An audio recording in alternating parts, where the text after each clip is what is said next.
அனைத்து டிஎன்யூஎஸ்ஆர்பி நண்பர்களுக்கும் வணக்கம். நம்ம இன்றைக்கி பார்க்க போகிற டாபிக் எஸ்ஐ எக்ஸாம் ஏன் ரிசல்ட்டு லேட்டாக ஆகுது விடுறதுக்கு. அடுத்தது எஸ்ஐபிசிக்கான நோட்டிஃபிகேஷன் எப்போது வரும், எவ்வளோ காலி பணியிடங்கள் உள்ளது, அடுத்தது நம்ம எப்படி தயாராகலாம் அப்படின்றது தான் நம்ம பார்க்க போகிறோம். மூணு டாபிக் தான். ஃபஸ்ட்டு டாபிக், எஸ்ஐ தேர்வு முடிவுகள் ஏன் தாமதமாகிறது. ஒன்று, எஸ்ஐ எக்ஸாம் பிசி எக்ஸாம் ரெண்டுக்குமே ரிசர்வேஷனில் பிரச்சனை. ஜென்ரல்லையும் ரிசர்வேஷன்லேயும் கொஞ்சம் பிரச்சனையாக இருந்தது. அது நீதிமன்றத்தால் சரியான வழிகாட்டுதல் வழங்கப்பட்டு தற்போது அது தீர்க்கப்பட்டு பிசிக்கான ரிசல்ட்டை விட்டுட்டாங்க. அடுத்து விட வேண்டியது எஸ்ஐ தான். கண்டிப்பாக எஸ்ஐக்கு விட்டுடுவாங்க. என்னுடைய ப்ரிடிக்ஷன் என்னென்னா செப்டம்பர் 30க்குள்ளே கண்டிப்பாக விட்டுடுவாங்க. நீங்கள் கவலைப்படாமல் இருக்கலாம். நீங்கள் நல்லா தேர்ச்சி அடைஞ்சிருவேன் அப்படின்னு நீங்கள் நினைக்கிறவங்க கண்டிப்பாக நீங்கள் உங்கள் பேக்கை நீங்கள் ரெடி பண்ணி வச்சுக்கலாம். நீங்கள் கண்டிப்பாக வண்டலூருக்கு நீங்கள் ட்ரைனிங் போக தயாராக இருங்க. அங்கே தான் தமிழ்நாடு போலீஸ் அகாடமி இருக்குது. அந்த இடம் நல்லா பிளேஸ்மெண்ட்லாம் சூப்பராக இருக்கும். நீங்கள் ட்ரைனிங் போனீங்கன்னாவே கண்டிப்பாக உங்களுக்கு தெரியும், ரொம்ப பிடிச்சிருக்கும். அடுத்தது நம்ம பார்க்க போகிற டாபிக், எஸ்ஐபிசி நோட்டிஃபிகேஷன் எப்போது, எவ்வளோ காலி பணியிடங்கள், அதை பார்க்கலாம்.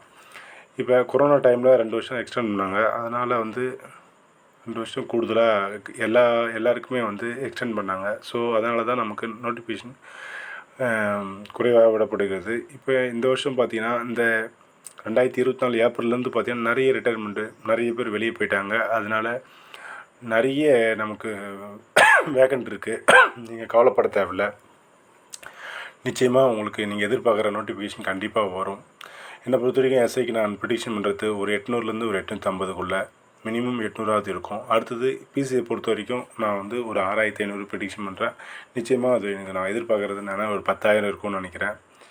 ஏன்னா அடுத்த வருஷம் ரொம்ப முக்கியமான ஒரு காலகட்டம் இந்த கவர்மெண்ட்டுக்கு. அதனால் நோட்டிஃபிகேஷன் நிச்சயமாக அதிகமாகவே இருக்கும். அது இல்லாமல் நீங்கள் பார்த்தீங்கன்னா இப்போலாம் எக்ஸாமுடைய பேட்டர்ன் கொஞ்சம் நல்லாவே மாறி போயிருக்கு.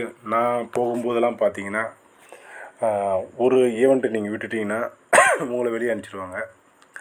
நல்லா பண்ணலாம். ஆனால் இப்போ அப்படி கிடையாது. அதை ஸ்கிப் பண்ணிக்கிற மாதிரி மெத்தடு வந்துடுச்சு. மார்க்குமே பார்த்தீங்கன்னா 24 மார்க்கு. அப்போ நான் போகும்போதெல்லாம் அந்த அளவுக்கு கிடையாது. ஸோ எனவே நீங்கள் நல்லாவே பண்ணலாம். உங்களுக்கு நிறைய வாய்ப்பு இருக்குது. நீங்கள் தயக்கப்படாமல் படிக்கணும். ஒன்று, நிறைய உழைக்கணும். ஃபிசிக்கல் ஒர்க் அவுட் நிறைய பண்ணணும். எக்ஸாம் கொஞ்சம் லேசியாக பண்ணுறவங்க, எனக்கு கொஞ்சம் கஷ்டமாக இருக்குது அப்படின்னு நினைக்கிறீங்க. நீங்கள் ஃபிசிக்கலாக ஃபுல் மார்க் அடிச்சிங்கன்னா கண்டிப்பாக நிச்சயமாக நீங்கள் வேலைக்கு போகலாம். இந்த முறை ஃபிசிக்கலாக நிறைய ஃபுல் மார்க் யாரும் எடுக்கலை. அதை நீங்கள் நல்லா ஞாபகத்தில் வச்சுங்க நண்பர்களே. என்னோடய சேனலை நீங்கள் சப்ஸ்கிரைப் பண்ணி வச்சுங்க. அடுத்தடுத்து நம்ம எஸ்ஐபிசிக்கான வீடியோ போடுவோம். ரீசனிங்கும் நம்ம போட்டிருக்கோம், பார்த்துக்குங்க.